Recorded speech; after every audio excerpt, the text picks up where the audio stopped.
All right, y'all. I want to welcome y'all Oh yeah, that's right. to the third episode of Inspire Purpose Podcast. I'm your host, Chauncey, my co-host, Blue Cheese. Today we got a special guest, my brother Kurteiz. I'll let him do the introduction to himself. Introduce yourself, brother. First off, I want to appreciate y'all both for allowing me to come on y'all podcast. The name in itself, you know what I mean, Inspire Purpose, that resonate with me, you know what I mean? So Yes, off top, you family, you know what I mean, y'all family, you know what I mean?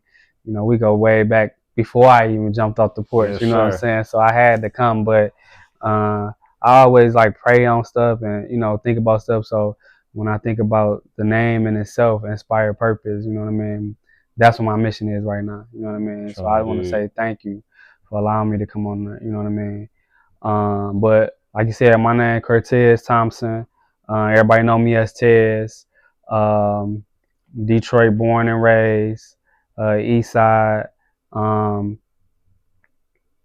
been through a lot in my life, you know what I mean? Ups and downs. We're gonna get off to all that. But, currently right now, I'm a gang interventionist. I be in the community a lot, an activist. I work in the CVI field, so I'm a community violence interrupter. I'm an author. I'm a business owner, and I'm a father first and foremost. You know what I mean? Man of God. My son's sitting over there right now. So you know, but I'm a brother. You know what I mean? And I'm here to inspire. You know what I mean? Other people's purpose and talk about mine. So I appreciate it. True indeed. All right, so Tez, walk us through what was your childhood like? What was it like for you growing up on the east side of Detroit? It was rough. It was rough. I ain't gonna lie. Back then, in the, I'm 37, so early on in my life, it was rough because my parents didn't have it together. You know what I'm saying? They was dealing with the different afflictions that they had going on personally, drugs and incarceration with my father and stuff like that. So in our household, it was tough. And then I had a bunch of siblings. You know what I'm saying? So we was all in a 2-bedroom house.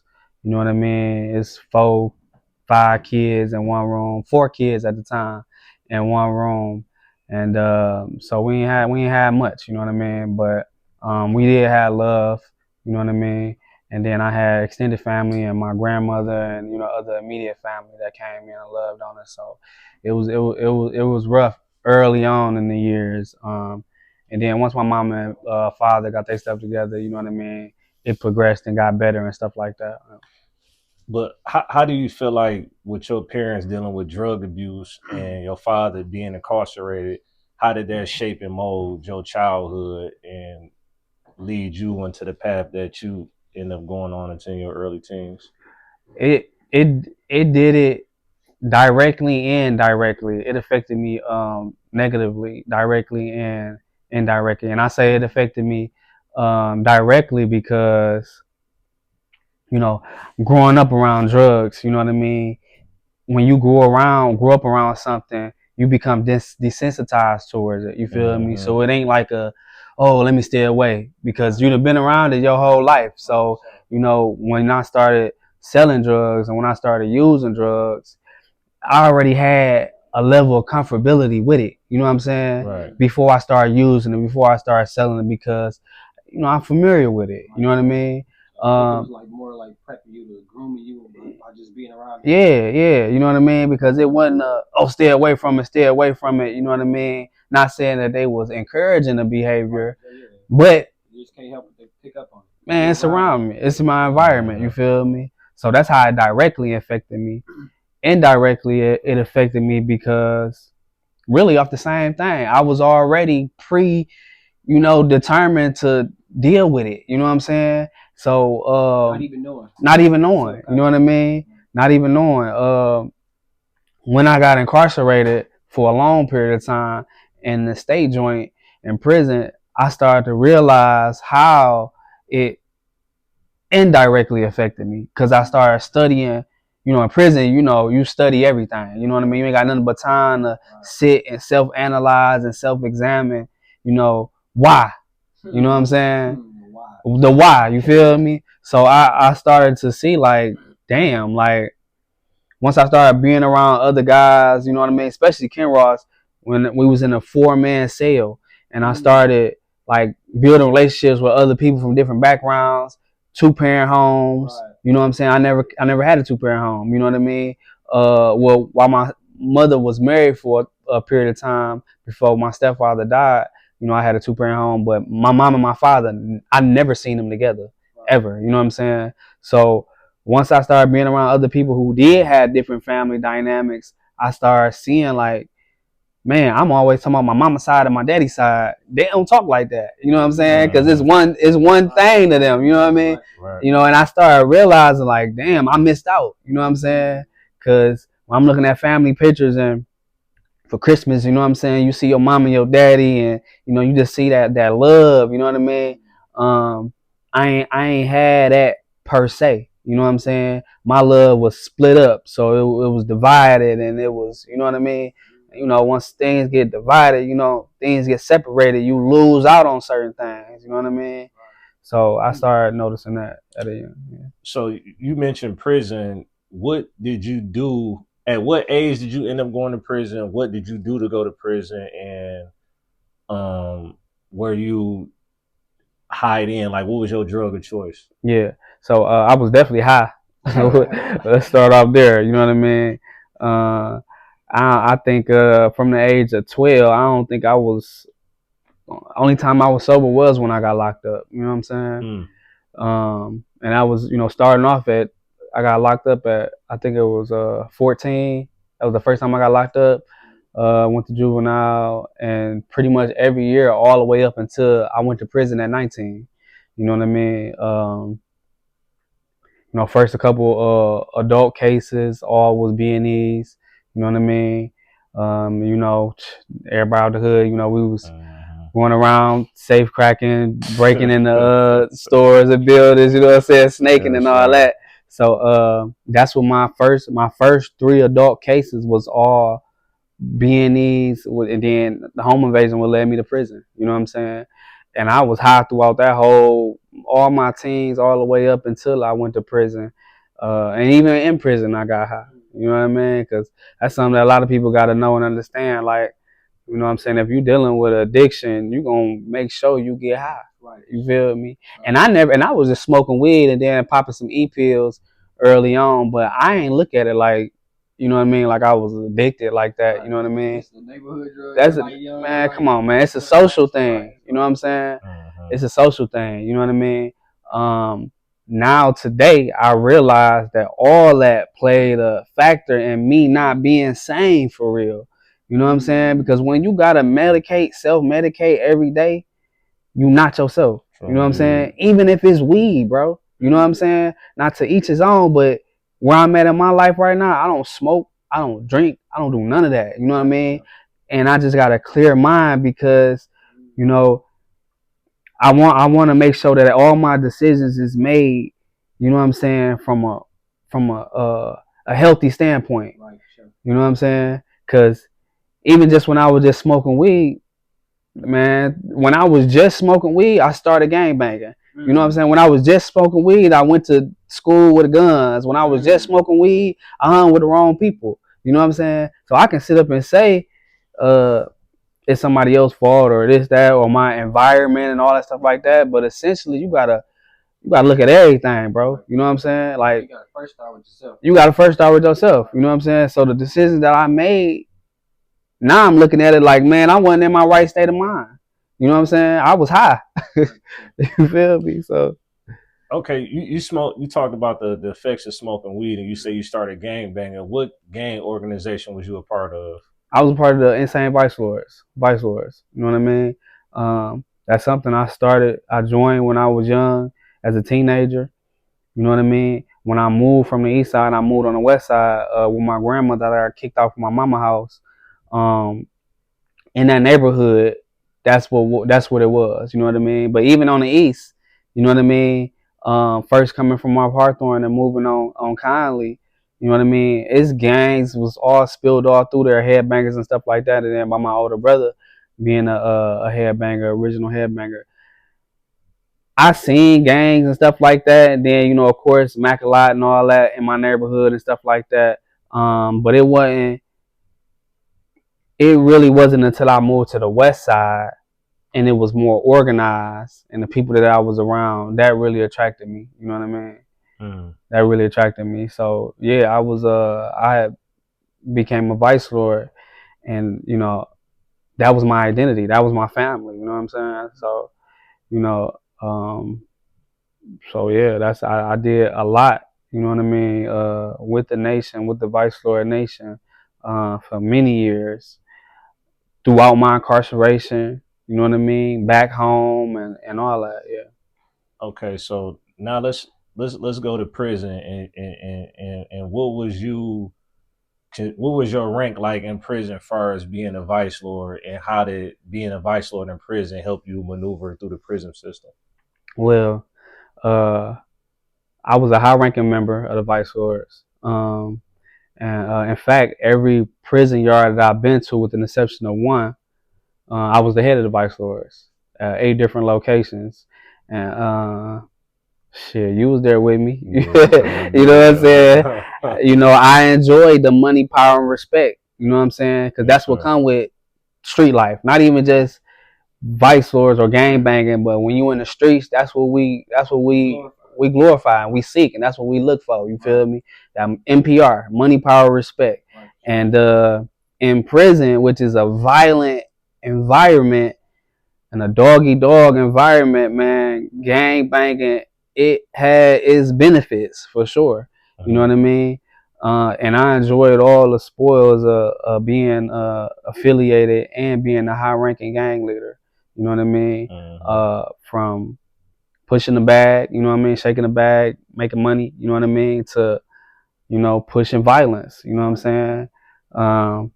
And whether if it was directly or indirectly, you know what I mean, I pushed a lot of destruction, you know what I mean? But at that time, now I can call it destruction, but at that time I just was doing my bit, you feel me? Getting the job done, you feel me? Everybody really was.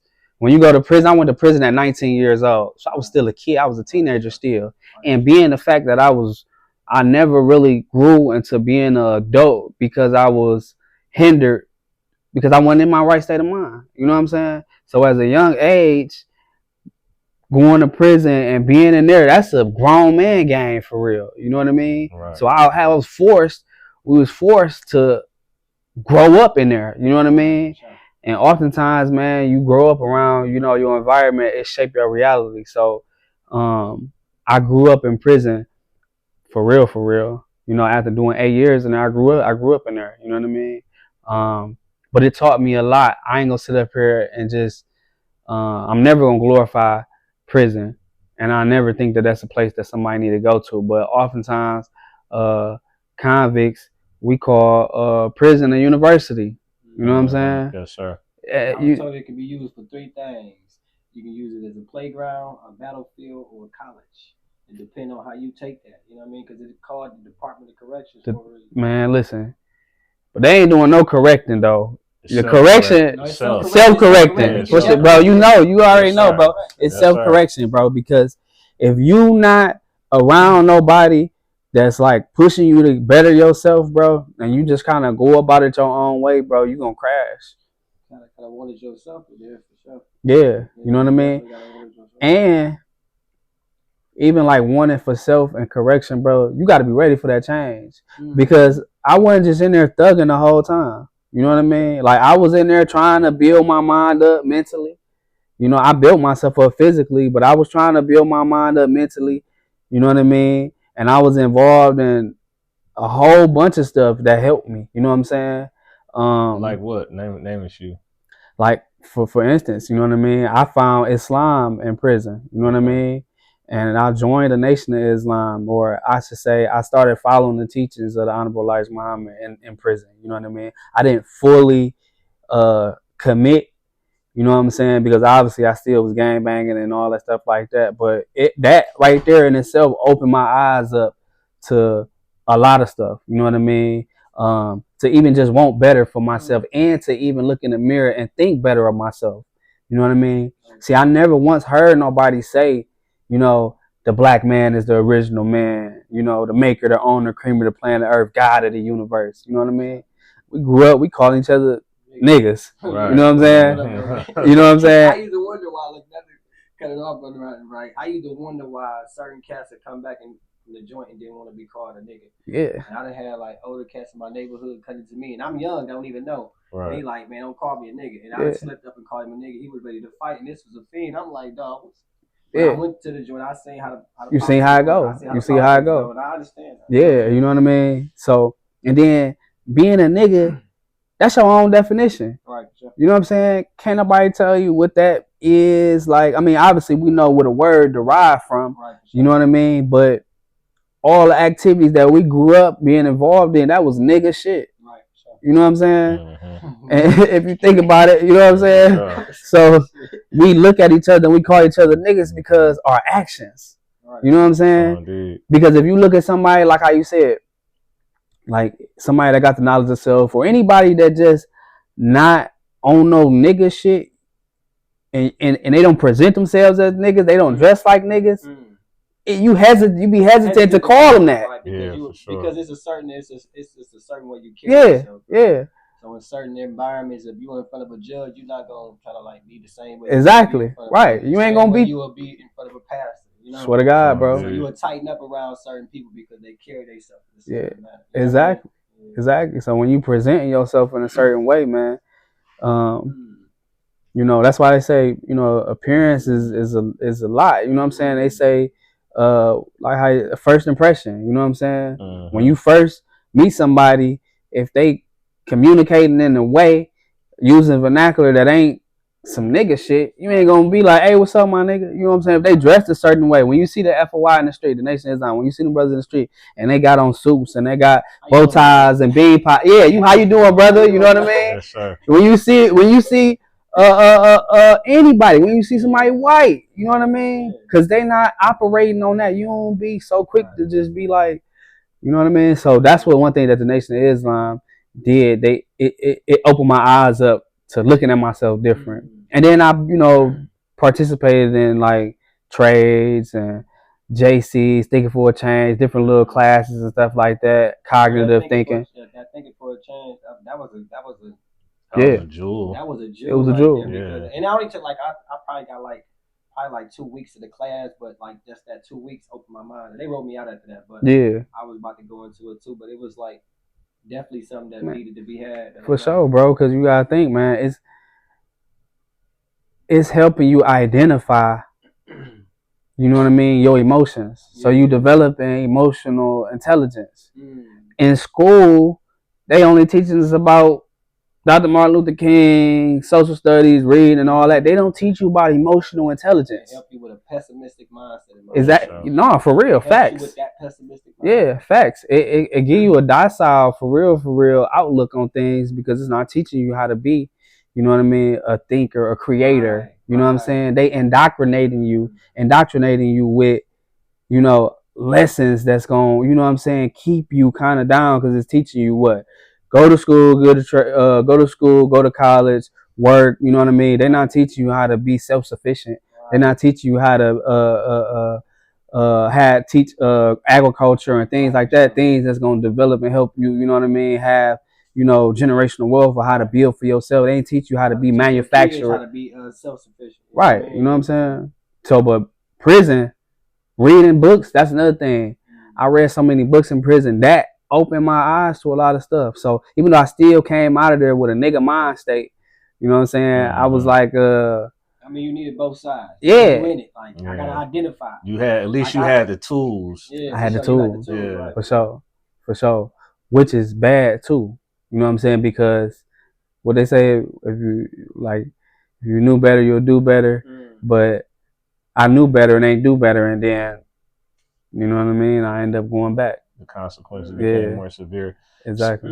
So at the 8 years in prison, what was your transition like back into society? My transition back into society, well, initially, I came home, you know, being on that parole. I'm like, man, I got 24 months parole. I gotta, you know, not go back to prison. You know what I'm saying? So initially, you know, I ain't go around none of the bros and none of that. You know what I mean? And I fell back off of all of them. You know what I'm saying? And I got a job, like my first like real job. You know what I'm saying? And you know, I was when I came home, for me specifically, something that stood out was when I came home from prison, bro. All my siblings and cousins and everybody had families, had kids and stuff like that. I ain't had no kids. I came home, I was 28. So I expected to come home and be, oh, we all back chilling at the house and all. It wasn't none of that. Right. Everybody had, my sister had her baby. She with her dude. My other sister married. You know what I mean? Everybody, my brother, you know what I'm saying? Everybody was separate doing their own thing. So I felt, you know what I mean? Really alone. You know? So I'm like, I need me a wife. You know what I'm saying? I need a baby. For real, bro. And that's what I did. I set out to get married, and I did. I ended up meeting my wife at the time, and I got married. And after that, I had my son. I was working. I was playing that family man role. You know what I mean?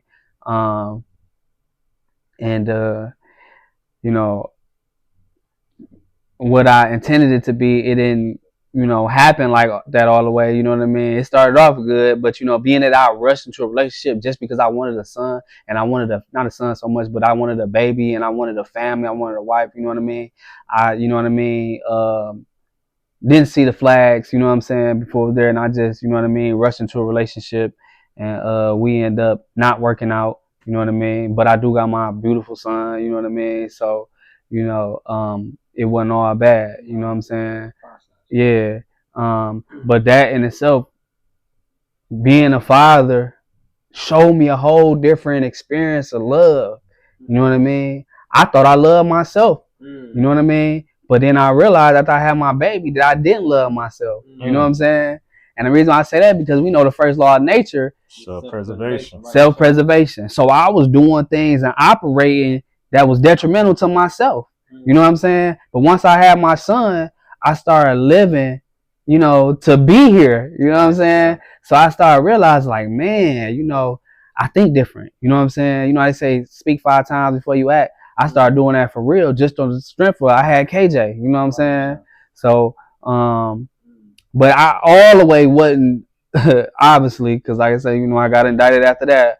Always, you know, I wasn't in the clear mentally, but that gave me a boost of confidence as a man, as a provider, you know what I'm saying, and all that stuff like that, to just go hard.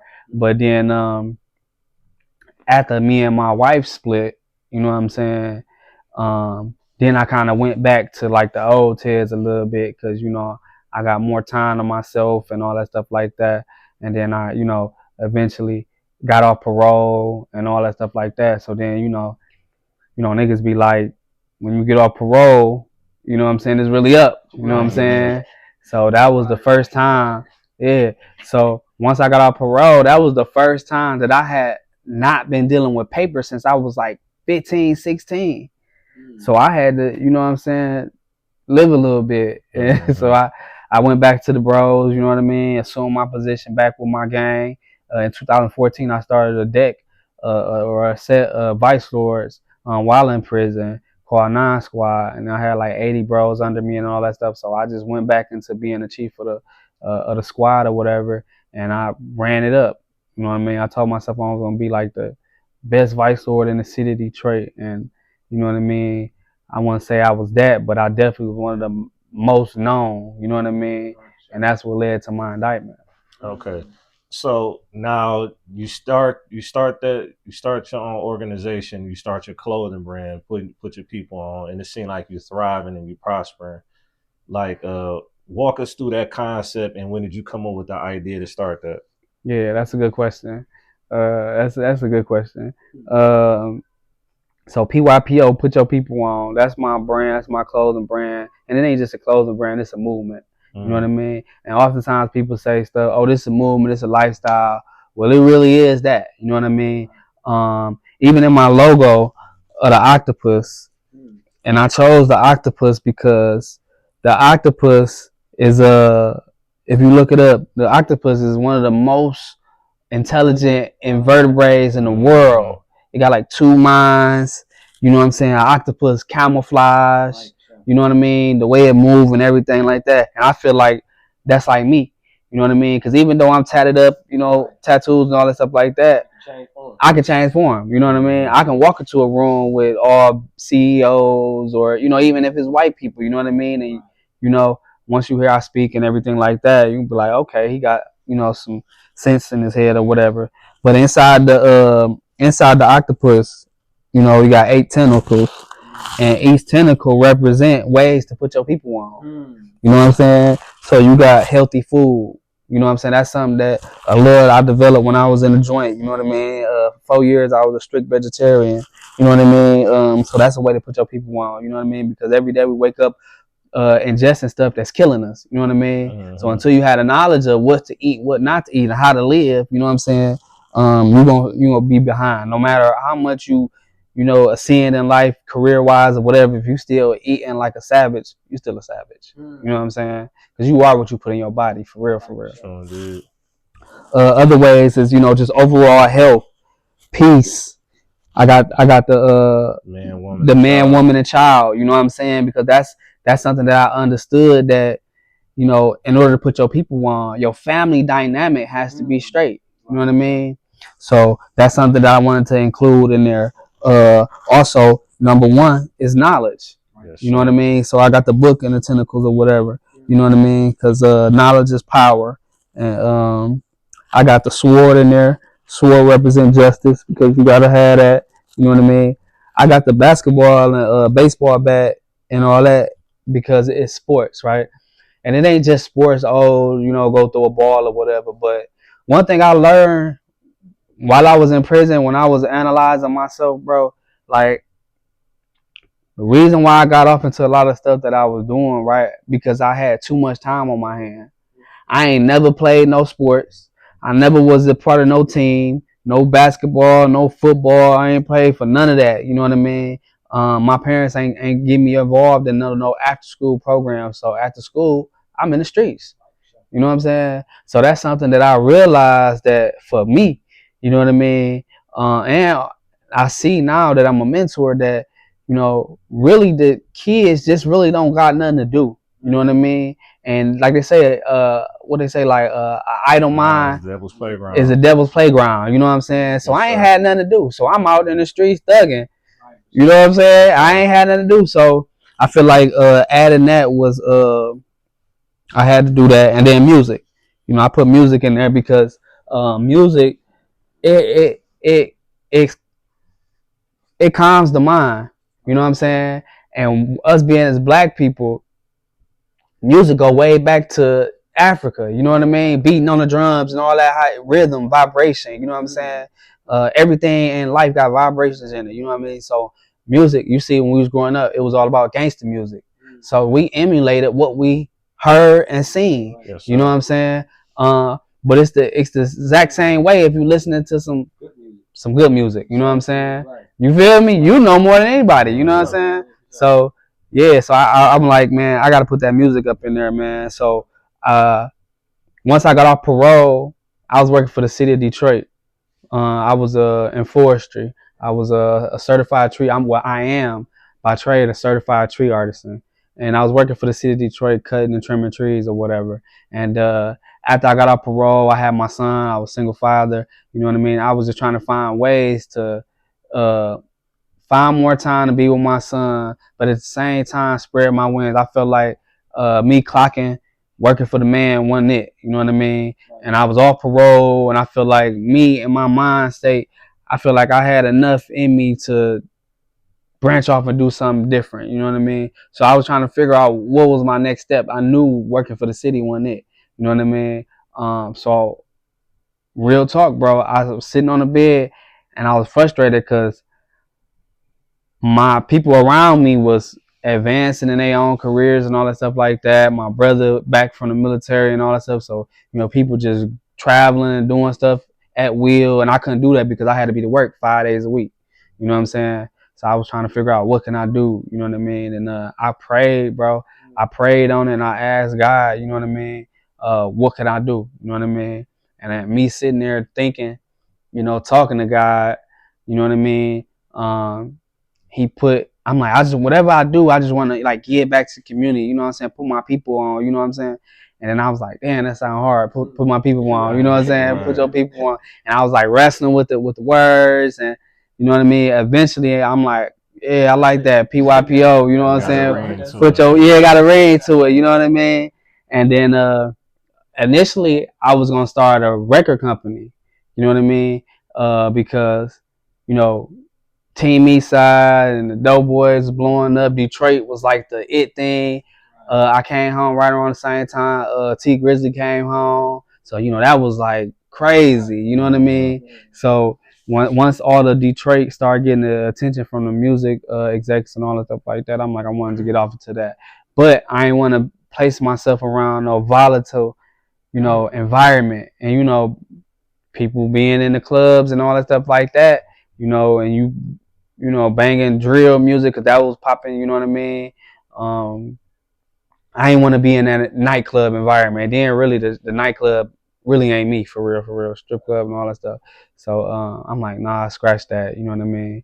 I ain't never kind of been involved in clothes, and I ain't no fashionable type guy, nothing like that. But I'm like, man, you know what? That name, Put Your People On, that'd be cold. Like if it was like on some clothes, like, you know, because the name resonate with people. You feel me? Put Your People On is like one and the same with FUBU. Yeah, you know what I'm saying? And that's what everybody say. As soon as you get some money, they be like, man, put me on. Put me on. You know what I'm saying? So I'm like, let's put that on a shirt. You know what I mean? So that's what I end up doing, man. Once I, you know, got dead set on the name and said I was gonna do the clothing line, man, I went that same day and put all my money I had and went and got it a LLC and eventually trademarked and all that stuff like that, and just went and got the logo design and all that and started making my clothes. Yeah, well, initially I had somebody else making the clothes, and then my girl at the time was like, man, you spending all that money having somebody else do it when you could go buy the machines and do it yourself. But I was so caught up in moving around, the hustling, the bustling, the actually selling the clothes, you know, all that. I'm like, man, I ain't got time for all that. Until one time I was on my way to my man Duck, who was making my clothes. Shout out to Duck, who owned Plug, you know what I'm saying? People Like Us Grind, you know, clothing brand, you know what I mean? He been doing this thing for a long time. I was on my way to go get some clothes made, and I was about to spend like $1,000 or $1,200. I had like $2,000-$3,000 worth of clothes on me, and then I'm like, the machines and all that stuff only cost like $500-$600. Right. Man, I just went and bought the stuff for myself. Went home, stayed in the house for over the weekend, watched YouTube, and figured it out, man. And then I ended up starting making my own clothes and making some real money with it. That's what's up. Yeah. That's hella right there. Yeah. So okay, so Put Your People On brand is taking off. Walk us through 2018. What was 2018 like for you? 2018 was beautiful. My PYPO clothing line just started. You know what I mean? I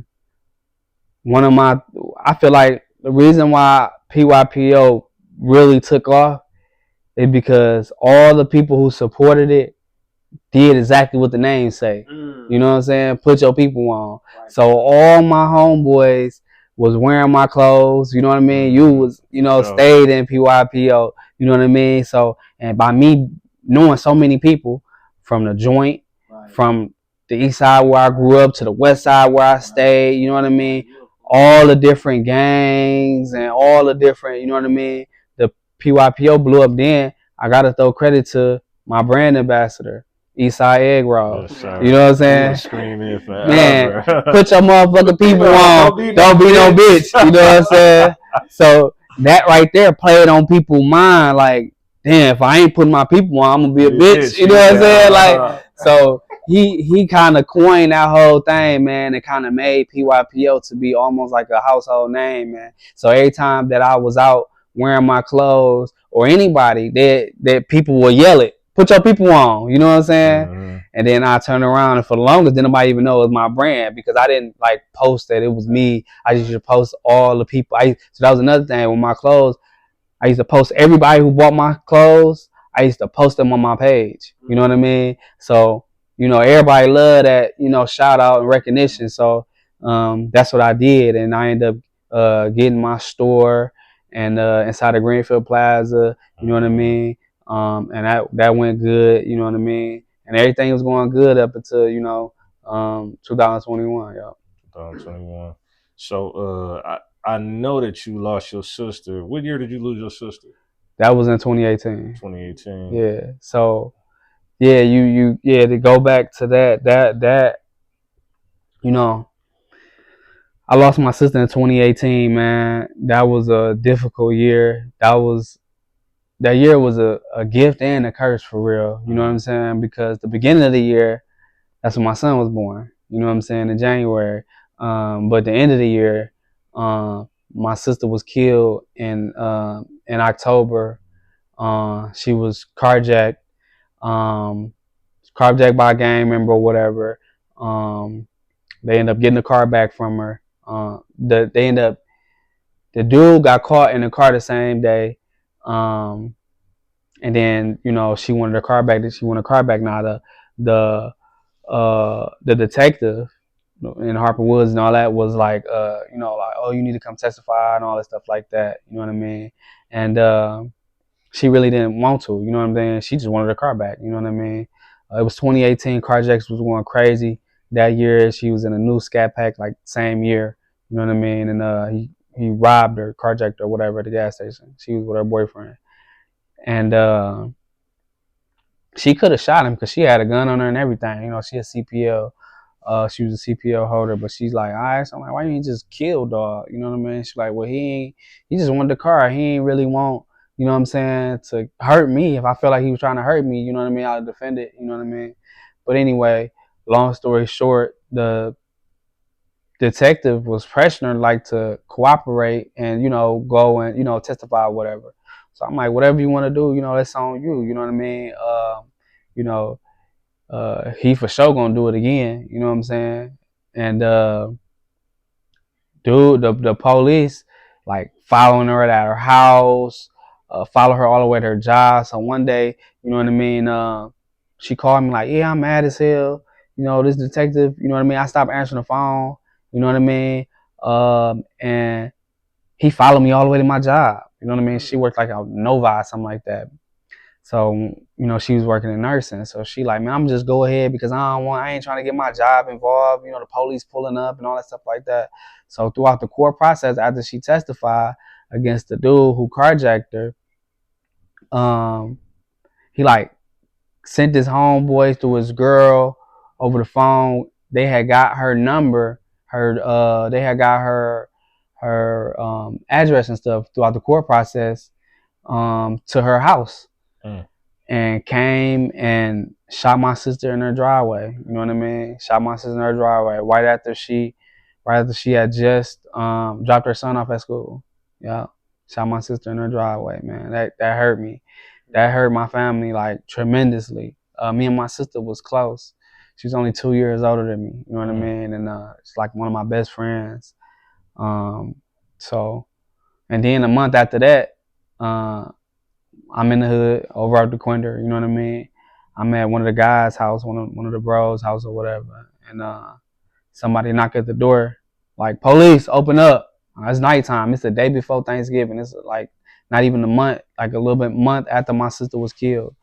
Trying to get in the house, so they faking like they the police or whatever. So my man's his door, the light outside the door was off. You know what I mean? It was like not working or whatever.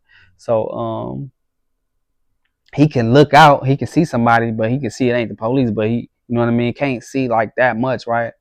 So he like, man, get the fuck on, you know what I mean? This is what he say or whatever. Now I'm sitting like by the big picture window on a couch. I'm texting on my phone, I never forget it. So when I hear him saying the police knocking and all that, I'm thinking it's somebody playing. One of the guys, you know what I'm saying, playing and stuff like that. I don't think it's the police because he don't sell drugs out this house. This ain't no spot. You know what I mean? Nothing like that. So I'm thinking it's somebody playing. I ain't thinking it's really the police. So I'm not even paying attention. I'm back in my phone. Once he like, man, get the hell on or whatever, they shoot through the door. Boom, get the blowing through the door. I see, like, I look up after the shot. I see like wood chips flying off the door or whatever. So before I can even like react or like jump, because it's me, his baby mama, kids and stuff like that, we all right here in the living room. Before I can even react, they, I guess, jump off the porch, shooting off in the window. You know what I mean? Just like, and I guess about to run off or whatever. Man, 2 of the bullets hit me when they shot through the window. You know what I mean? And I got hit once right here, in my arm. Right, yeah, it went in right there and it came out right here, and then I got hit in my face. You know what I mean? I got hit in my face. It broke my jaw, and the bullet ricocheted and is lodged in my sinus cavity right now. You know what I'm saying? Yep. And you know, I like crawled. I didn't even know I was hitting my arm, but I felt I was hitting my head because my whole skull just like rocked. Because your lower jaw is connected to your upper mandible. Your lower mandible is connected to your upper mandible. You know what I mean? And I like crawled out because, you know, I'm like, damn, they shooting the house up. You know what I mean? So I crawled in the kitchen. I'm laying there bleeding out, blood going through. Since the bullet broke my sinus cavity and lies in my, there's blood coming out my mouth and my nose. You know what I'm saying? I'm just laying there. You know, the only thing I can remember was I was telling myself, like, man, I can't die. I can't die. My sister just got killed last month. I was thinking about my mama, like, man, I can't die for my mama. That's gonna kill her. You know what I'm saying? Yeah. Man, yeah. So and the day before Thanksgiving. The day before Thanksgiving, yeah. So by the grace of God, you know what I mean, I'm here. And to the fact, when I went to the receiving hospital, which, real quick, shout out to the doctors and first responders, the EMS, because I swear it seemed like they was there in 5 minutes, bro. You know what I mean? Like, they was so nurturing the whole way. You know, they had me feeling like I was, you know, gonna make it. You know what I mean? And then it was like a movie for real. Because when we pulled up with the EMS, the doctors and all them surgeons and all them was already outside the hospital. Soon as the EMS door was open, they pulled me out on a stretcher. He had his hands in my hands, and I remember him like asking me my name and stuff like that. And I'm telling him, he like, you got any kids or whatever? I'm like, yeah, I got one. As soon as he said that, I started crying, you know, thinking about my son. And he like, you gonna make it, you gonna make it. He like, it's bad, but it's not as bad as you think it is. You know what I'm saying? And the whole time while I was talking, my jaw was broke. You know what I'm saying? So I ain't even know. You know what I mean? But I woke up like the next day or the day after that in the hospital, yeah, and I had a bullet in my face. Yep. And they was telling me that it could do more damage taking it out, so they left it in there. Yeah.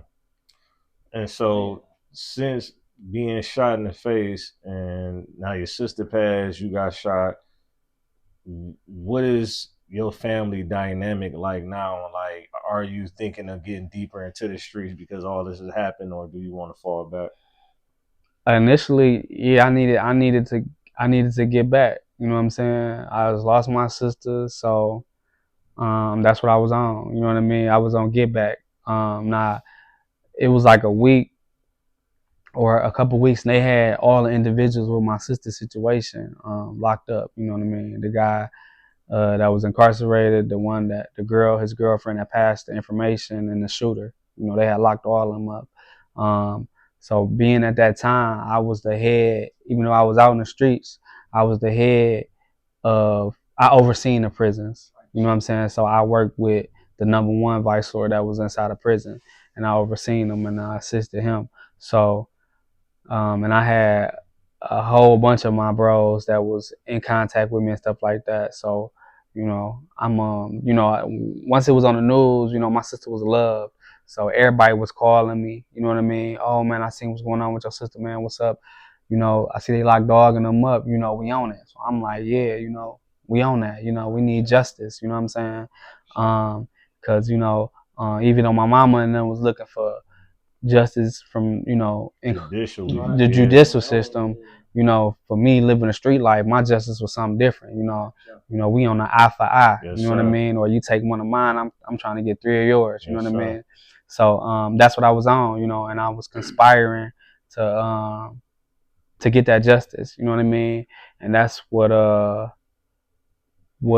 led to some of the things that led to my incarceration, my RICO charge. Okay.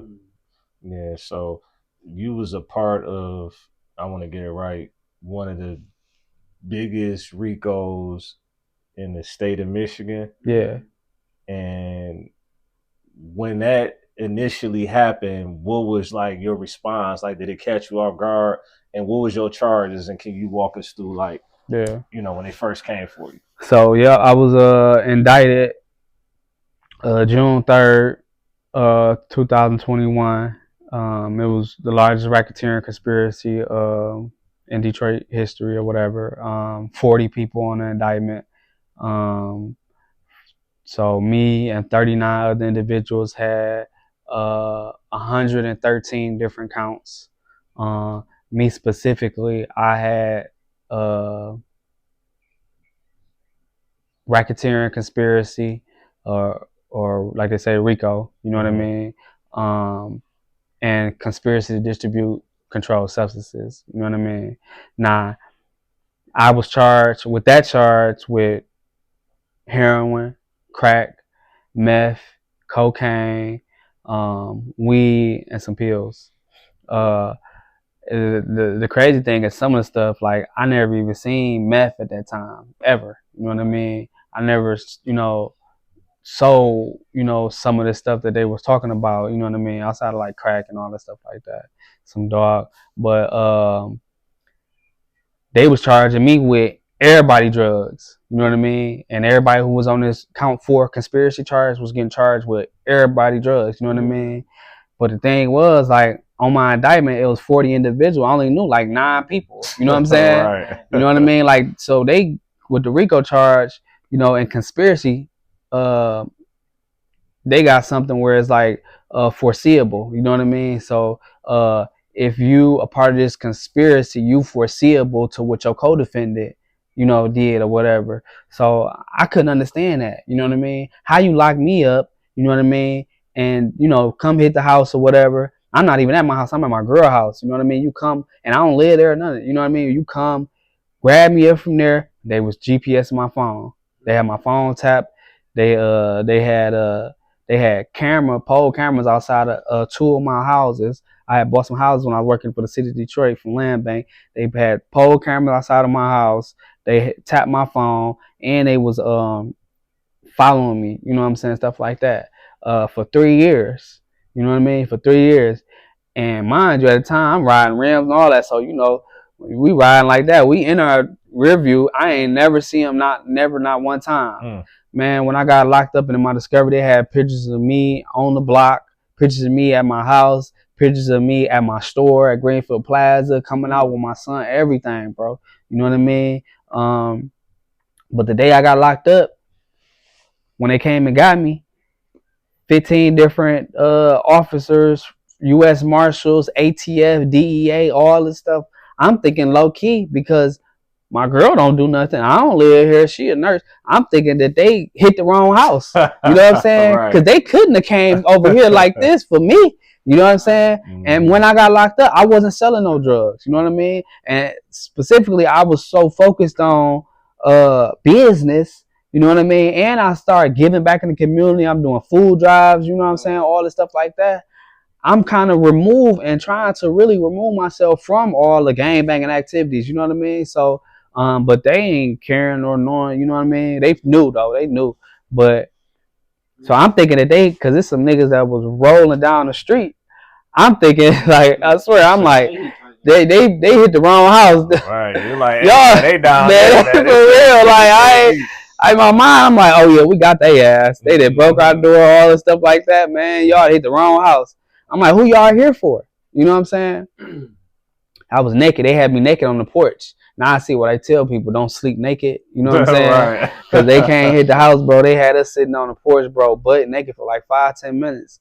So I'm like, who y'all here for? They're like, oh, we here for you, Kingpin. You know what I'm saying? I'm like, what? They showed me a picture. It had 3 pictures of me on there. It had a picture of my driver's license picture, my Michigan prison ID picture, and another picture they pulled off Instagram that I used to promote my business. You know what I'm saying? Mm-hmm. So I'm like, what am I being locked up for? So on there it said gang racketeering. You know what I'm saying? So when I seen that, I thought it was specifically for me and my bros. You know, the people that's in my immediate circle that I deal with. Right. Once I got down to Detroit Federal Courthouse, I seen all different types of vice lords that I know and been knowing over the years. Some people I deal with, some people I don't deal with. So then that's when I see, I'm like, oh, this is bigger than me. You know what I mean? Yeah. It's bigger than me. So then once I got inside and they was interviewing people and stuff like that, and I seen they put us all in these cages, I started realizing that not only did they pick up people from my particular branch, insane vice lords, but they picked up traveler vice lords, mafia insane vice lords, conservative vice lords. They picked up all these different types of vice lords, and even went to Chicago, picked up some people from Chicago, and got some people inside of Michigan State prisons.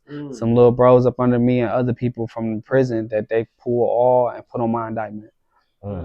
Yeah, that's crazy. Yeah, and that kind of blew me once I found out that I could be held responsible for people that I didn't even know. You know what I'm saying? Like I certain drugs I wouldn't deal with, you know what I'm saying? Because I know that my parents, you know what I'm saying, kind of fell victim to them same drugs, you feel me? So for me personally, I don't deal with these certain type of drugs, even when I was selling drugs, you know what I mean? So to be charged with the same drugs that I wouldn't touch, that killed me, you know what I'm saying? Right. To be charged with some drugs that come from somebody who I don't know or some people who I don't fuck with, that killed me, you know what I'm saying? So the day that I got arrested and they told me that I was facing life for RICO and facing a mandatory minimum of 10 years for my drug charge, I stepped back. I said, you know what? I can't do this no more. You know what I mean? And I dropped my flag when I told the guys, you know what I mean, that I'm done. I quit. I said, I ain't no vice lord no more. I said, I'm a father. You know what I mean? Right. And I said that in a room full of 18 other different vice lords in Livingston County Jail the day I got arrested. So walk us through the process of you being back locked up, because obviously it was different than the first time, and now this is federal. And now you got a son too, you know what I'm saying? And now you almost at the pinnacle of your career as far as PY, put your people on brand, and now out of nowhere you get locked up. What are you feeling and that makes you want to drop your flag? And you know what I'm saying? Was there any uncertainty that, hey, I might end up doing life? Was you still even willing to consider dropping your flag, even if you was going to be doing life for a life that you was already trying to leave behind? Yeah. So I already, as I got older and was maturing as a father, my business was progressing. Things was kind of looking up in a positive way for me. I already felt like I was outgrowing, you know what I'm saying, being a Lord, you know what I mean? Because no matter how much personally I got myself together or mentally, you know what I mean, I still was attached, you know what I'm saying? And, you know, oftentimes when you doing good and people ain't doing good, they pull from you, you know what I'm saying? Whether if it's anything, they're going to pull from you, you know what I'm saying? You the light. I need some of your light, you know what I'm saying? Because I'm in darkness. So, you know what I mean? I was already moving away, you know what I mean? So I was coming around sparsely, you know what I mean? Letting other people, you know, run it, you know what I mean? And stuff like that. So when I got locked up and I realized that I could potentially be away forever or at least 10, 20 years, you know what I mean? I said, no matter how much time I do, I'm not about to do it still doing what got me here. You know what I'm saying? So being a part of the vice lord still, you know what I mean, in any way, shape, or form, wasn't gonna be my reality. You know what I'm saying? And that's me being faced and ready to deal with whatever that come behind that. You know what I'm saying? So I quit. You know what I mean? I quit and I said, you know what? I can't live my life like this, because at the end of the day, I didn't want my son to grow up without me and be asking, why did you choose the streets why did you choose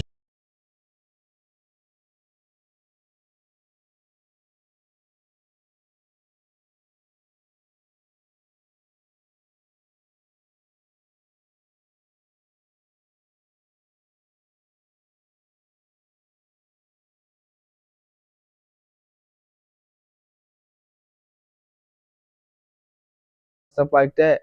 You know, I felt that my dad and my mama at the time, because they was facing what they was facing, chose drugs or prison, you know, over us.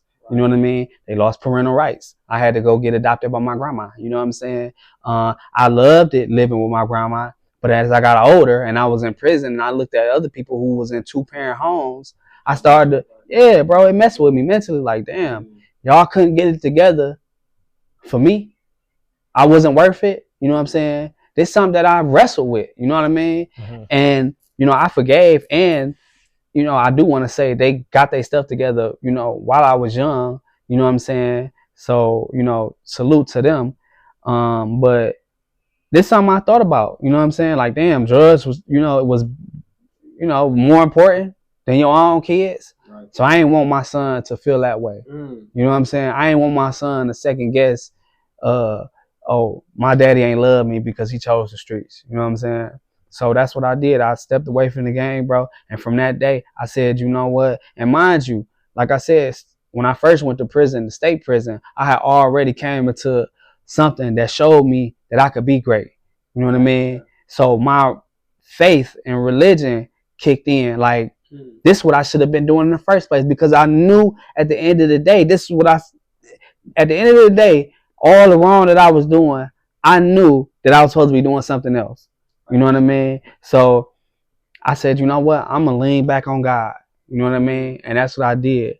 I started leaning back on God, bro. I started getting back into my Bible and my Quran, you know. But that was after, because I honestly, when I got locked up, I felt like I wasn't a bad guy. I felt like even though I had did some bad things, I felt like I did a lot of good things. And I couldn't see me being faced with life as a reality for me out of all the good I did. You know what I'm saying? So I second guessed God altogether, bro. You know what I mean? Because I'm like, man, I'm in here away from my son, looking at all this time with some guys. They putting some stuff on me that I ain't even had nothing to do with fully. Right. So I'm like, man. But I never forget, I had looked in the Quran and I had read a surah, a chapter, and it was saying basically like, I expanded, you know what I'm saying, your breast and took away your burden. You know what I mean?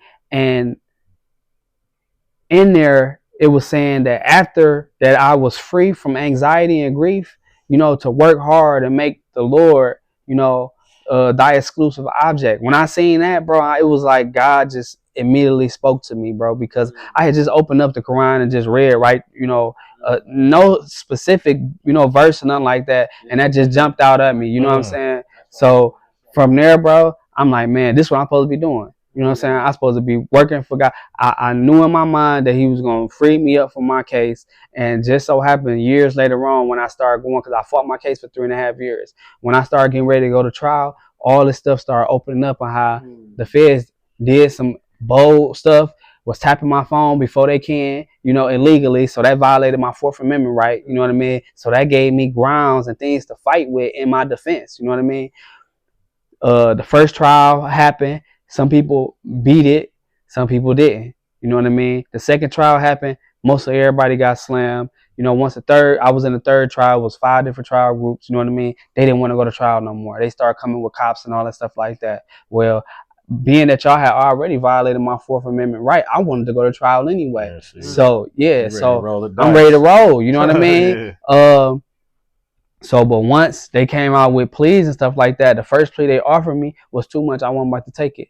But I had already told myself, like, because at this time I was coming up on almost 3.5 years been locked up. I'm like, man, y'all can just give me time served.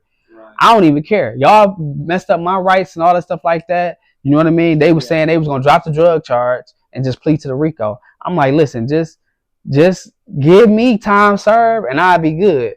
I ain't get time served. I ended up taking a plea to 57 months which would have been like another year on top of what I had already had done. So that was cool with me. You know what I mean? It was basically time served. Once I took my time, went to the joint for a little time, and come right back out, and that's what ended up happening. Okay, yeah. So what is it? Putting down your flag, picking up your life. That's a book that you had created during prison. Yep. So after I dropped my flag and all that, I said, man, I'm changing my life around, man. I'm no longer gonna gang bang, but I'm gonna be a gang interventionist. You know what I'm saying? Because who better to, tell people somebody who was in it. You know what I mean, on the high level. So I wrote my first book, dropping my flag, picking up my life. You know what I mean? It's a memoir. It's out now on Amazon. I wrote my first book, and then I actually wrote 3 books. You know what I mean?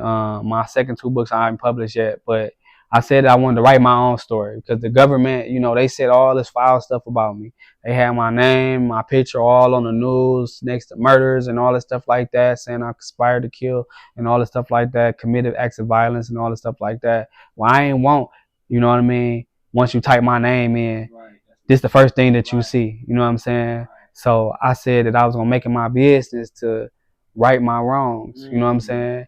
And that's what I set out to do, and that's what I've been doing. I wrote my book, you know what I mean? And when I came home, man, I said that I was going to be involved in the streets and involved in violence since I've been a victim of violence, gun violence, since I perpetuated violence, a whole lot of it, you know what I mean? I wanted to get involved in violence. So I seen when I was in Milan, all the CVI groups, the community violence intervention groups, coming together and reducing the violence. I seen the foes and the fives, you know what I'm saying, stop their wars, and you know what I mean, the higher ups, you know what I mean, coming together and was doing things to stop the violence that was going on, because there was a lot of violence going on. So when I came home, man, I linked up with them, and I ended up eventually getting my job working with the People's Action. You know what I mean? It's one of the community violence intervention groups, nonprofit, 501c3. And they do not only community violence intervention, but they got mentorship programs. And I'm a mentor and street outreach worker with the People's Action. And I'm actually working with the Wayne County Justice Impacted Juvenile Diversion Program. And my job is to take these kids. I got a caseload that's pre-adjudicated juveniles that's coming home from the juvenile detention center. And I'm making sure that they don't go back. You know what I mean? So I'm just showing them positive influences, man, and mentoring them. We connected with social workers with the People's Action to provide them with resources and wraparound sources so that they can have jobs, education, and just, a strong social circle to make sure they don't go back to jail. Okay. Before we close out, what would be your message to kids who are surrounded around gangs, around drugs? Like, what message would you give them as in a way to give them hope to transition and be something better? The message I would give a young person that's around a bad environment, or they might be glamorizing something that's negative and stuff like that, man, I would just tell them, love yourself.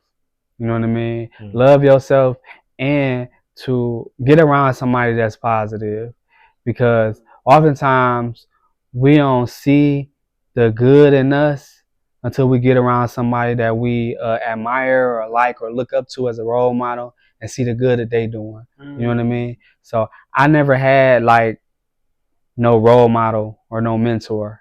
You know what I mean? Uh-huh. And even before I got into a mentorship role, I didn't see the value of it until now I'm actually doing the work. And I'm with kids that's what they would consider rejects or high risk, you know what I'm saying? Or the shooters, or you know what I'm saying, the bad kids.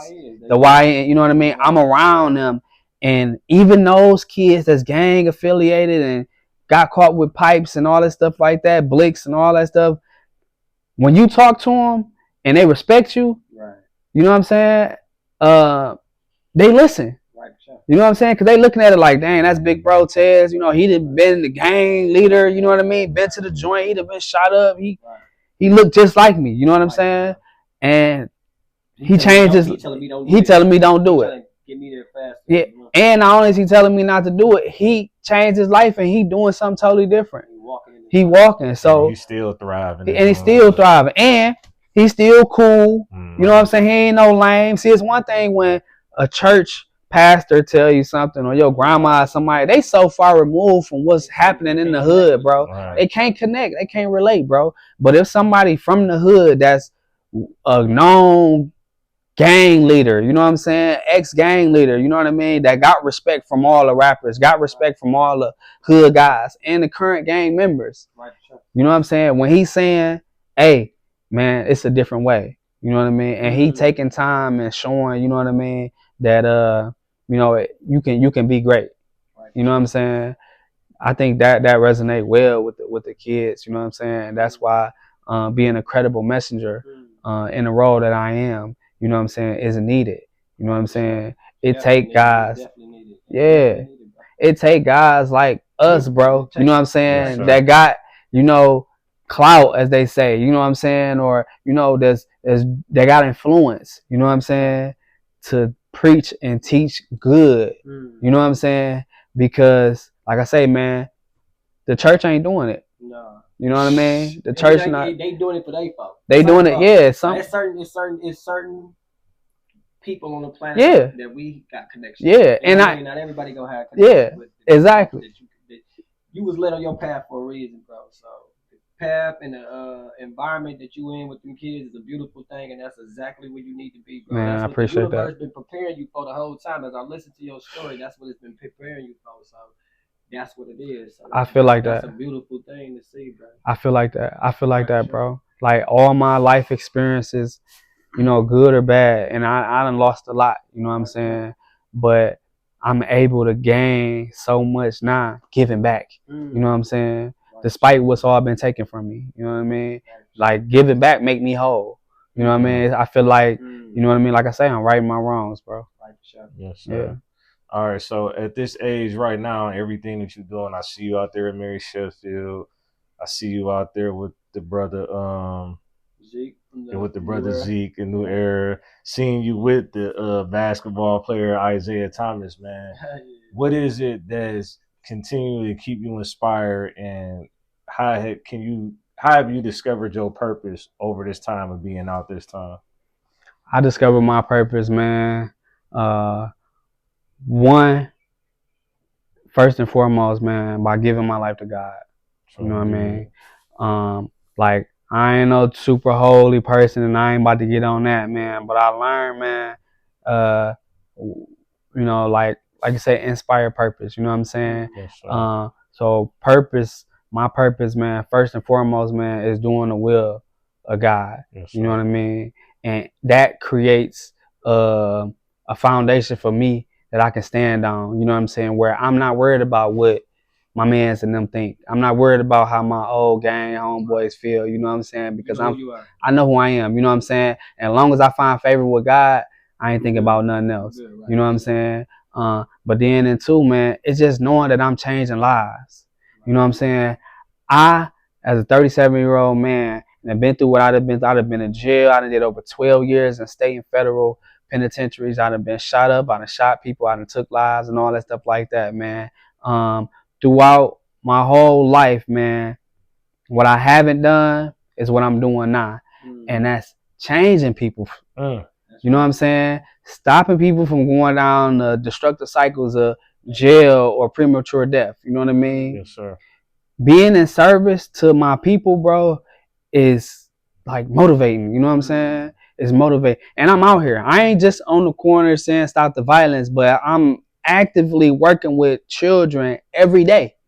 My job is 24 hours a day. You know what I'm saying? I'm always on the clock, because if one of my mentees call me and going through something or think they about to crash out, you know what I'm saying? It's my job to intervene and mediate the problems and issues they're going through. You know what I'm saying? So when I get the feedback from them, like, big bro, I appreciate you, man, because, man, I was about to crash out. You know what I'm saying? I know what crashing out looked like. I was a crash out. You know what I'm saying? I was a crash out. You know what I'm saying? So to be able to help young men and women, you know what I'm saying, change their life for the better, man, that's either gonna be a number, you know what I'm saying, or a doctor or a lawyer.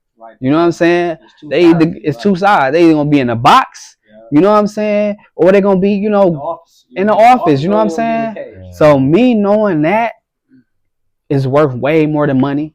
You know what I'm saying? I'm definitely underpaid, you know what I'm saying, for sure. You know what I'm saying? Because there's no price that you can put on somebody's life. You know what I'm saying? So, but just to hear the feedback from the youth, man, and understand and knowing that, they actually do listen to me, I be mindful of what I say, and I be mindful of what I do. And I make sure that what I'm talking is what I'm walking. You know what I'm saying? Yes, sir. All man's words is in his walk. That's it. I don't want to talk. My words is in my walk. Man, I don't want to talk. Man, you hear me? I like to say you quiet now. Nah, for real, bro. Real talk, though. For real. I respect that, though, bro. That's good shit. It's like, this is deep right here. Yeah, we appreciate you coming through and dropping these. Man, for sure. For sure, man. I appreciate it, man, because, I can't do everything by myself. It take a village. You know what I'm saying? And y'all is a part of the village, and y'all helping me to be able to get my story out, you know what I mean? And doing the work too, you know what I'm saying? Sir. This ain't just about me, this is about y'all as well, you know what I'm saying? Because we uplifting each other, man. And it takes us to come together because steel sharpens steel. You know what I'm saying? Real quick, you know what I mean? I watched this man transition, you know what I'm saying? Right before my eyes, you know what I'm saying? Let's not, you know what I'm saying? Let's put this on the record too, you feel me? He ain't always been in the suit and the tie, you know what I'm saying? Like, he my big bro, so I seen him, on the streets, and I emulated some of the things that he did, man. And I'm talking about, like, directly, you know what I'm saying? You know what I'm saying? Directly, you know what I mean? And he played a role in my development, you know what I'm saying? So to see where you at today, man, and staying away from all that and pushing peace, man, and being a light, man, I salute you, bro. You know what I'm saying? I definitely do, man. Because, the changes that I seen in my close homeboys and my day ones, and the changes that I seen in my parents inside my home, man, allows me to see what change looks like for myself. You know what I'm saying? Sure. So, you know what I mean? I salute you, bro. You know what I mean? Thank you. You know what I mean? I followed you into the streets, you know what I'm saying? And I'm following you outside the streets on a whole different level. So, yeah. Yes, sir. I definitely appreciate it. Yeah, because, man, the neighborhood and the environment that we grew up in. We got some stories.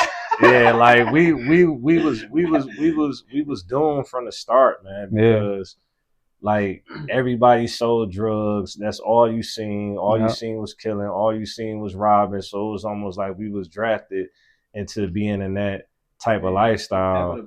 And so to see us where we are right now, it makes my heart smile because we done lost a lot of brothers to the streets, man. I got, like he Damo got the war bones. Damo, we lost our friend Damo who was killed on Conley, man, and a bunch of other brothers. Troy, it's too many people to name, and we didn't all been in prison for over 10 plus years, and to be out here on this side, man, to see you thriving, doing your thing with your brand. I'm happy for you. Anytime I see you with somebody and I see you pushing peace and I see you pushing change, I always try to let you know how proud of you I am and congratulate you, because it's imperative that we continue to speak life into each other endlessly. You know what I'm saying? It don't matter because I see you post one time and then you might post something different the next day and I don't say nothing. No. Every time I see you doing something great, I want to congratulate you on it because I know where you come from, and guys like us rarely defeat the odds, man. So thank you for being here with us, man. And before you go, man, let the people know where they can find you at, where they can get your book from, and any future things that you got going on. So real quick, man, you can follow me and find me on social media, Facebook, Kurteiz Thompson, Kurteiz. You can find me on Instagram. I really be on Instagram. It's Kurteiz Thompson, PYPO, all one word. TikTok, Kurteiz, PYPO. You can get my book on Amazon. It's Dropping My Flag, Picking Up My Life. It's also under my name.